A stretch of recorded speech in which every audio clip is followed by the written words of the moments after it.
Hello guys, आज की इस वीडियो में मैं बात करने वाला हूं कि साइंस को पढ़ने का एक ऐसा तरीका जो कि अगर आप अपनी पढ़ाई में इस्तेमाल कर लेते हो तो आप अपनी पढ़ाई को बेहतरीन तरीके से आगे बढ़ा सकोगे और एक दिन उस सब्जेक्ट को पढ़ के आप जो है यानी साइंस को पढ़ के आप एक दिन बहुत आगे चले जाओगे। साइंस पढ़ने का मैं कुछ प्रैक्टिकल वे बताने वाला हूँ जिस तरीके को आपने आज तक कभी नहीं आजमाया होगा और उस तरीके से आप पढ़ते भी नहीं होंगे। तो चलिए आज की इस वीडियो को शुरू करते हैं और समझते हैं कि कैसे हम लोग साइंस को एकदम बेहतरीन तरीके से और लाजवाब तरीके से पढ़ सकते हैं। देखिए दोस्तों, जो हमारी साइंस सब्जेक्ट है वो थोड़ा आप इसको थ्योरेटिकल सब्जेक्ट में लेकर मत चलिएगा। मतलब आप अगर आप समझते हैं कि हम इसको थ्योरी रट के काम चला लेंगे तो आप ज़्यादा दिन के लिए सक्सेस में नहीं हो पाओगे, आप कुछ ही दिन के लिए इसमें सक्सेस हासिल कर पाओगे। आप इसको प्रैक्टिकली आपको इसको समझना पड़ेगा, आपको इसमें प्रैक्टिकली थोड़ा सोचना पड़ेगा। मतलब कि जैसे मान लीजिए आप साइंस का कोई भी टॉपिक पढ़ते हैं, मैं साइंस का एक बढ़िया टॉपिक लेता हूँ जो कि आपको समझ में आए। फॉर एग्जाम्पल मैं क्लास 10th का चैप्टर लेता हूँ रिफ्लेक्शन ऑफ लाइट। मैं ये चैप्टर लेता हूँ, मतलब ये टॉपिक है reflection of light. Class 10th का मैं साइंस का जो साइंस में फिजिक्स पोर्शन है उसका ये first chapter reflection of light है ना, कुल मिला के लाइट बोल सकते हो।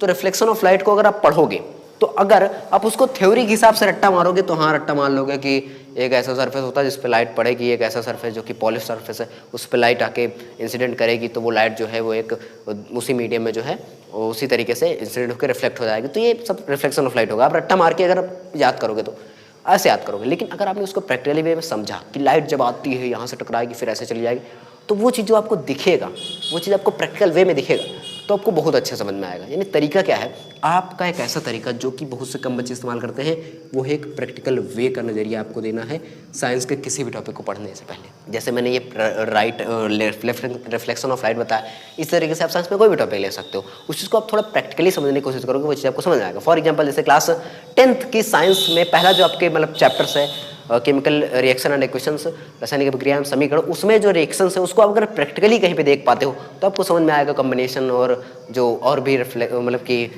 रिएक्शंस है उनको आप अगर प्रैक्टिकली समझोगे तो आपको बहुत बेहतरीन तरीके से समझ में आएगा।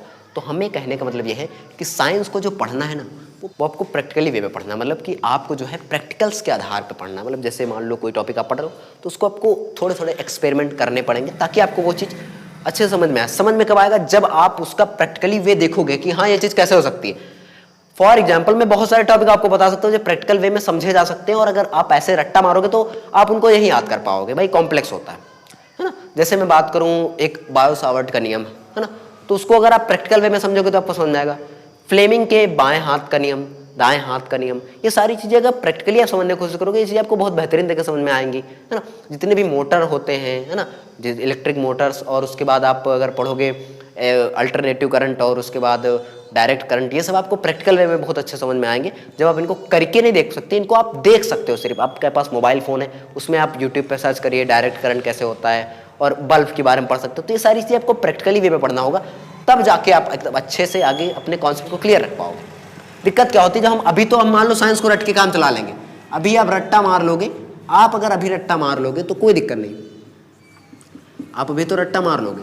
लेकिन जब आप अभी मान लो आप 6th 7th 8th 9th 10th में हो, 10th के बाद जब 11th 12th में जाओगे ना भाई, 11th एंड 12th, यहाँ पे जितने रट्टा मारने वाले बच्चे होते हैं सबकी निकल जाती है भाई। वो 1500 पेज की बुक है ना, 1500 2000 पेज की बुक है, तुम उसको याद कर पाओगे? तुमको लगता है याद कर पाओगे?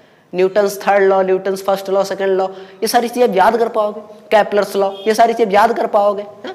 नहीं याद कर सकते, साउंड नहीं आते, कुछ भी नहीं याद कर पाओगे अगर आपने सही तरीके से समझा नहीं, एक प्रैक्टिकल वे का नजरिया उसको नहीं दिया, तब तक आप नहीं समझ पाओगे। आप रट्टा मार के जो है सिर्फ नंबर ला सकते हो, आप अच्छे स्टूडेंट नहीं बन सकते हो, है ना।